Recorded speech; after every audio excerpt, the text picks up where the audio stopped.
कि supreme court के full court bench में supreme court practice and procedure act के खिलाफ दरखास्तों की समाअत कुछ देर बाद होगी। पाकिस्तान में पहली बार अदालती कार्रवाई बराह रास्त नशर की जा रही है।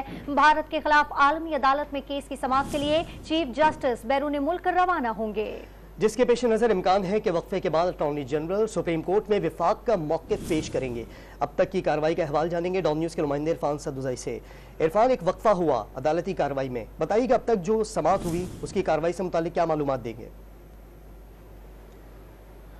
Supreme court practice and procedure जो केस है उसकी समाअत जारी थी और उसमें 1 घंटे का वक्फा हुआ और केस जो इसकी समाअत है केस की दोबारा तकरीबन 3:20 पे शुरू होना और ये 3:30 तक भी हो सकती है।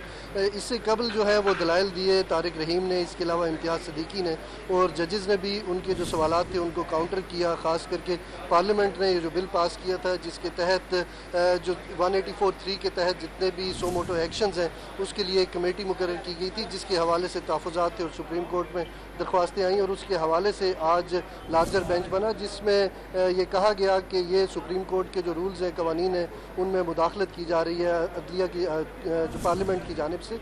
तो इस हवाले से तवील दलाइल दिए गए और कहा गया कि सुप्रीम कोर्ट का जो दायरा इख्तियार है उसमें पार्लियामेंट को मुदाखलत नहीं करनी चाहिए, चूँकि सुप्रीम कोर्ट एक मुकद्दम इदारा है। पार्लियामेंट को भी कानून साजी करते हुए सुप्रीम कोर्ट का जो दायरा इख्तियार है उसको भी देखना चाहिए। तो इसके ऊपर चीफ जस्टिस और जस्टिस अतर मुनव्वरुल्लाह उन्होंने भी जो दरख्वास्त गुजार हैं उनसे ये सवालात की। उन्हें ये कहा कि पार्लियामेंट जो है वो मुकद्दम इदारा है और इसमें आपको साबित करना होगा कि कैसे जो सुप्रीम कोर्ट है उसके दायरा इख्तियार में मुदाखलत हो रही है। तो ये दलाइल हुए, उसके बाद ब्रेक हुई और तकरीबन 3:30 बजे दोबारा कार्रवाई शुरू हो गई। जी